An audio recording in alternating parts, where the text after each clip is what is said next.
my passion chooses me, because what else would make me get up at 6 a.m, get out of the bed, and jump behind the drum set, you know? And I literally look forward to it every day. And I've been doing this a lot of years. And I just think I knew when I was young, very young, that I wanted to do this, for the rest of my life. So I don't think I had a choice, I really don't. It definitely chose me. Welcome to Flowering Creativity bonus content with Billy Ashbaugh from NSYNC, Pat Benatar, the Moody Blues, and more. Welcome back, Billy. How you doing? I'm good, thank you.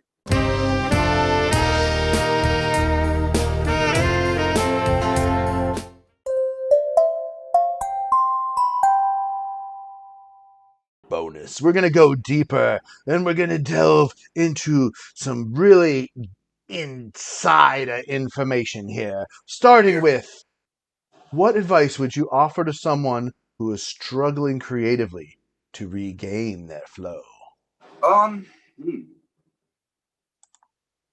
Sometimes I've found personally that breaking my routine will sometimes spark some creativity. We kind of talked about it before, but in reverse. So say I'm getting a little burnout in the morning for whatever reason. Maybe I'll switch it up and do other stuff during the first part of the day and then come out in the evening. And the difference is my mindset's different. So I process things different and different things come to me. So sometimes I discover things sort of in a zone that it was uncomfortable for me. I'm normally chilling and, ready for bed, at that time. But when sometimes coming out, and getting or attempting to get into that creative spot, at a time that normally doesn't happen, it helps sometimes. I've found that helps. I don't know. When I lose like creativity and my desire, I personally watch a lot of YouTube drummers, and they're just amazing. It's borderline depressing, but it's just like, oh my gosh, they're so inspiring, and they're getting younger and but playing more seasoned, and you're just freaking out, going, wow. And there's that one girl, that one Asian girl that like wears like the crop tops and. Was you talking about the drummer? Neyeon or something, Neon or something. Yeah. Oh man, she's good. She looks good too. Crazy great drummers out there that would just go completely unnoticed, before social media. It's pretty amazing.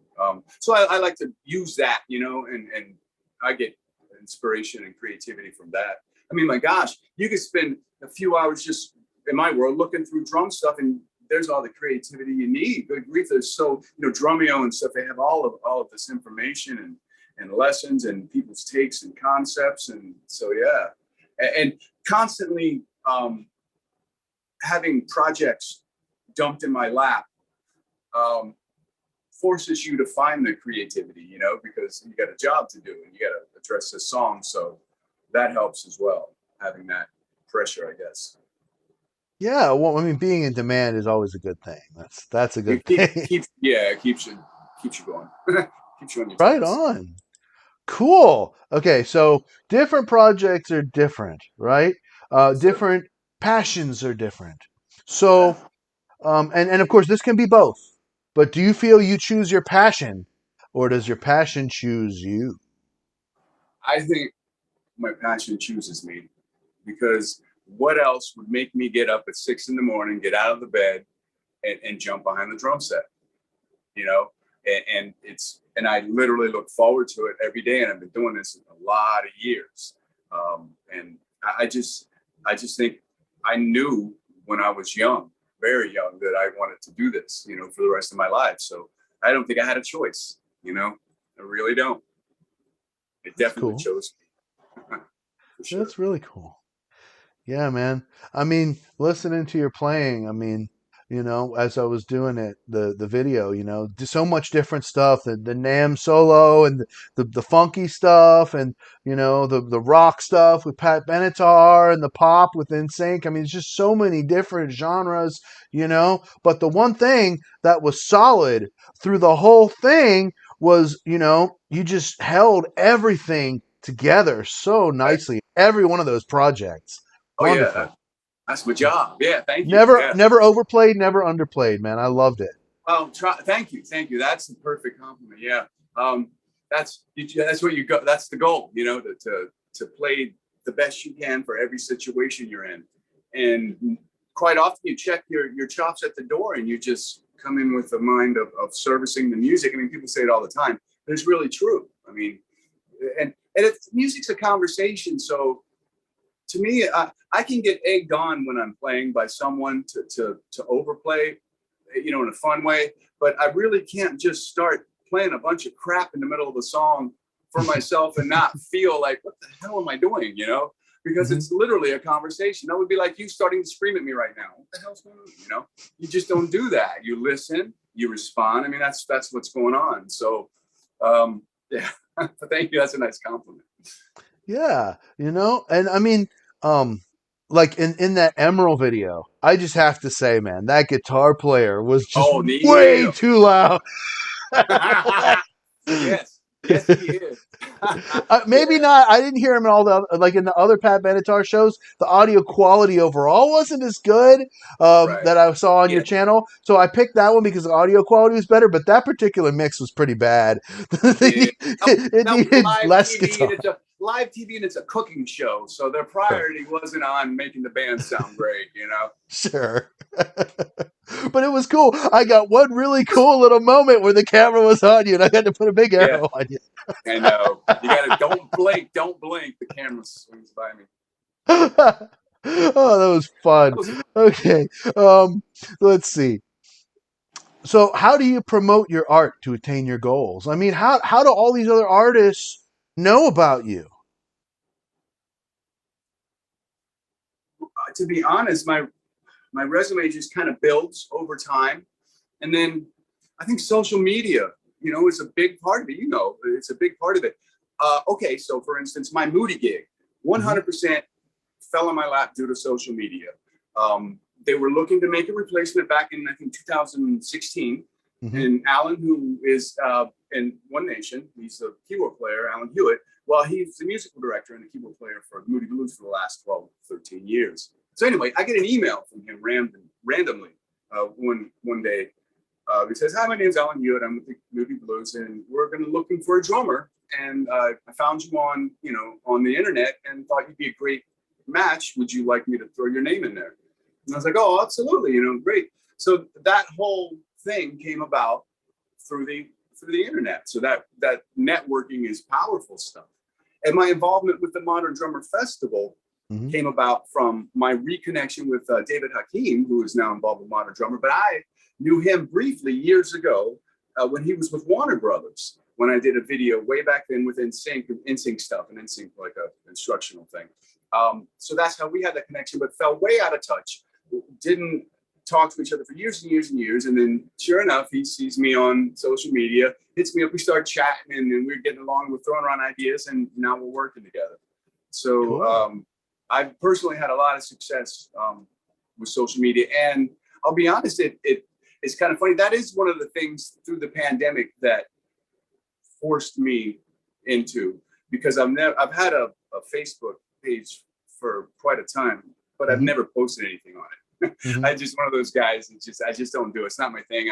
I'm socially not. You know, I stay home. I'm a hermit. So Me anyway, too. Me too. Yeah. so we're sitting here, you know, and after several months of doing nothing, you know, and getting a little bit of cabin fever, I started to dug out all the old hard drives, like a lot of people, and I started finding all these old video footage because my mom, bless her, she would tape every single thing I was ever on VHS. So I had converted them all to DVD, you know, QuickTime files, and I was looking through and I was going, wow. I forgot. Oh, I forgot about that. Oh, I forgot about that. You just kind of forget about it. I was like, there's a lot of stuff there. I said, let me see if I could post some of this. You know, because I got a lot of cool things that I've done and, you know, neat experiences. Let me just start it. And that's when everything started rolling. I started doing that. And then I started connecting with people like Hakeem and stuff. So it was really, really kind of cool how that came about. And that forced me into that for sure, the pandemic. And I would still probably be dragging my feet with that if it wasn't for that. So yeah. Right on. So, final question for the bonus content. In such uncertain economic times, How have you enabled yourself to stay creative and working while many others are struggling? Well, just I think by luck.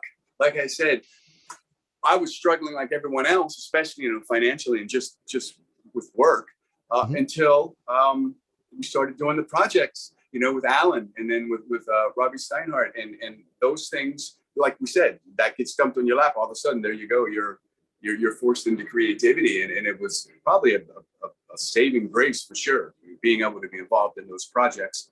And Mhm. I think just trying to utilize the extra time wisely, Mhm. practicing a lot. And I even did this post one time because I practiced so much that I actually put the sticks down during the pandemic for I think it was 9 days in a row.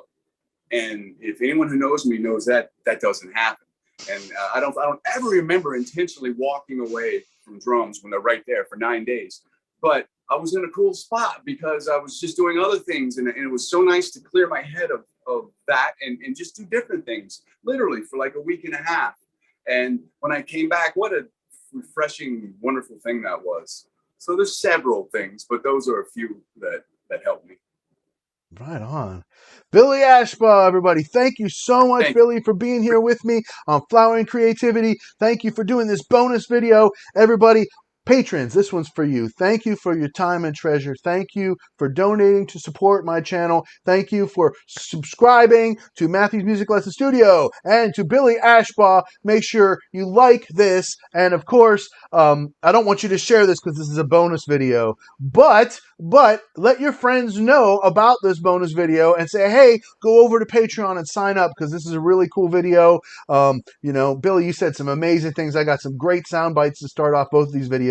You've been an incredible guest. Best of Thank, luck to you in your continuing career. And thank you thank, so much for being on Flowering Creativity. thank you, Matthew. My pleasure.